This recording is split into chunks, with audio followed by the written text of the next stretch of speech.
Le BTS Aménagement paysager, c'est une formation qui s'effectue sur 2 années. Ici à Montardon, on l'effectue en formation initiale, c'est-à-dire que les élèves sont sur site.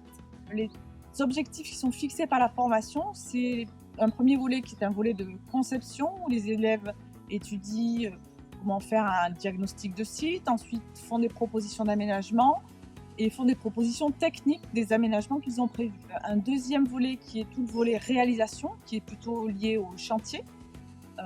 Donc à la mise en œuvre réellement des aménagements. Et un troisième volet qui est sur tout ce qui est gestion et entretien des espaces. Donc là, ça va être tout ce qui est plan de gestion, gestion différenciée, etc. Les particularités du lycée, donc c'est un projet tutoré qui est un véritable fil conducteur de la formation, puisque les élèves le suivent au cours de leurs 2 années, qui est effectué en partenariat selon les années avec différents partenaires locaux qui peuvent être des municipalités, des centres d'ADAPI, des EHPAD. Donc là, les élèves, pendant les 2 années, doivent répondre à une demande de notre partenaire local, donc en faisant un diagnostic de site, des propositions d'aménagement et des propositions techniques d'aménagement. Et à la fin des 2 années, ils présentent véritablement devant les institutionnels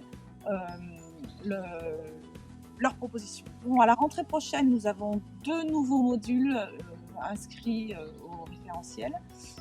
Donc un module de 43 heures qui sera sur tout ce qui est le graphisme au service du paysage.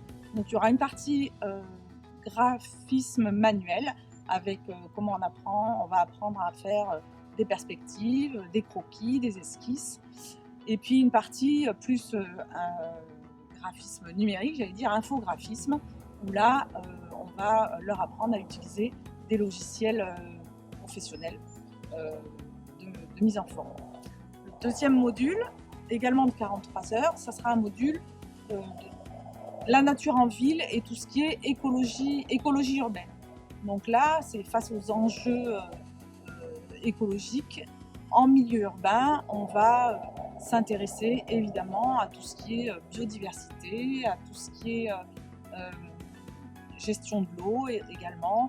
On va s'intéresser alors à diverses échelles, puisqu'on va partir du quartier, la ville et la ville dans son territoire. Donc à ces différentes échelles, on va voir comment on peut répondre à ces enjeux écologiques. Donc au niveau des stages, nous avons 14 semaines de stage, enfin les élèves ont 14 semaines de stage à faire dans diverses entreprises. Ça va être soit des collectivités, soit des entreprises type chantier, soit des bureaux d'études.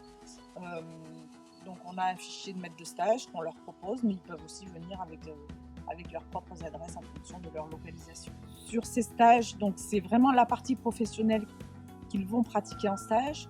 C'est des expériences qu'ils vont vivre et sur lesquelles ils vont devoir tirer 3 situations professionnelles qu'ils présenteront ensuite à l'épreuve finale de l'examen.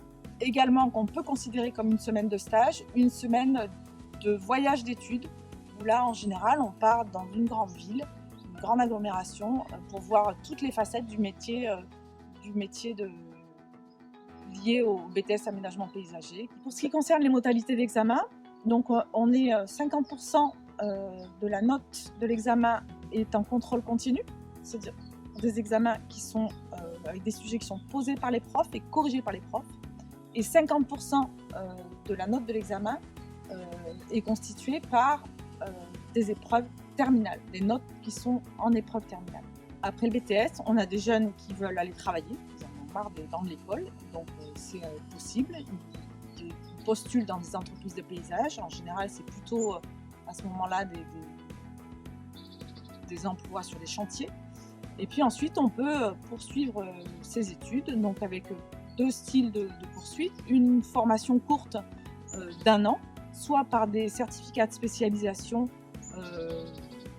donc en apprentissage, donc à moitié en entreprise, à moitié sur site, qui peuvent être de tous ordres. Ensuite, également en 1 an, on a tout un panel de licences pro qui est extrêmement riche, qui peut être des licences pro d'infographie, des licences pro de gestion des entreprises du paysage. Donc, vous voyez, c'est très large. Deuxième type de poursuite d'études, pour ceux qui n'en ont pas complètement marre de l'école. On n'a pas encore dégoûté. C'est les études longues, donc là on va avoir pareil un panel d'écoles d'ingénieurs, des techniques du paysage et puis également tout ce qui est école du paysage proprement dite qui sont plutôt destinées à de la conception paysagère.